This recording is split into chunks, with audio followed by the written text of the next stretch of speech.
Sengamzwela umfoka ndabandaba uma esekhala ngokuthi unokureceive ama-call.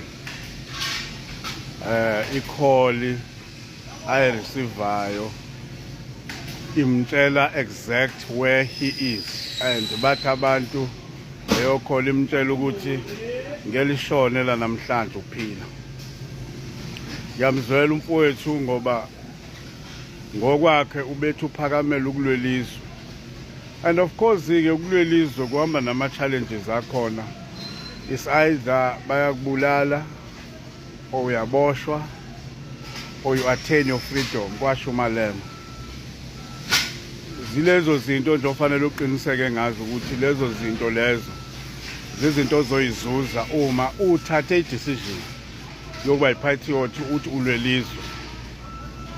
Uzoshushiswa nje, uzofa, noma uyejele or u-attain i-freedom yakho. Sho njalo u-CIC. Hey bafowethu, yabona kungcono ukukhipha abantu bokufika. Kungcono ukukhipha abantu bokufika laba bayixakekela bala emazingeni aphansi. Kungcono. Uyabona kodwa masuthinta ama-drug dealers. Yabona lapho usuke uzibizela ukhwembe uyibizela inyusi, uyithintile uhlokoloza inyoka emgodini ngama-drug abantu abadila ama-drug dealers.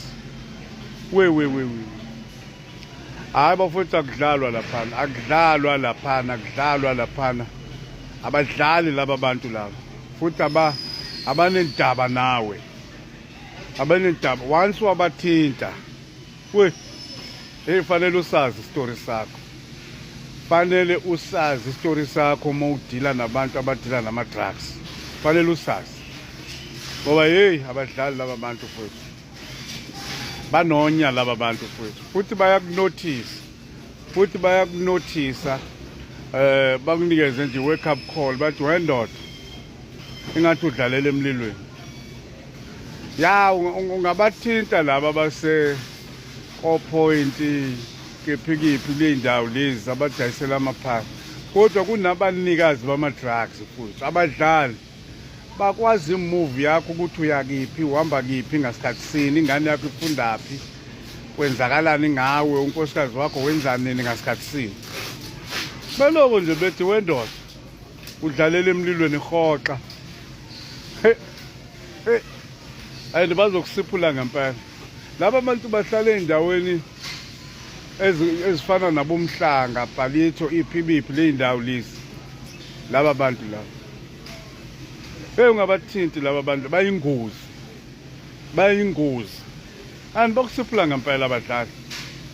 Bazokuonisha babe sebeyakusiphula. Hayi, ngiyadabuka bafowethu. Yabona labantu abadila nama-drugs, hayi ngeke bayingozi kakhulu baba. Ungabathinti, kudingakala usazi isitori sakho uma udila nabo. Sazi ngoba wena usuke ufaka inhlabathi eparishini labo, and bakusiphula ngempela, ngiyakutshela wena. Asithembeke ukuthi abantu abadila nabantu bayasazi isitori sabo, and i-security yabo is very tight. Kodwa bayingozi laba bantu. Ungabathinti kalula, ungabathinti. Bayingozi mfowethu.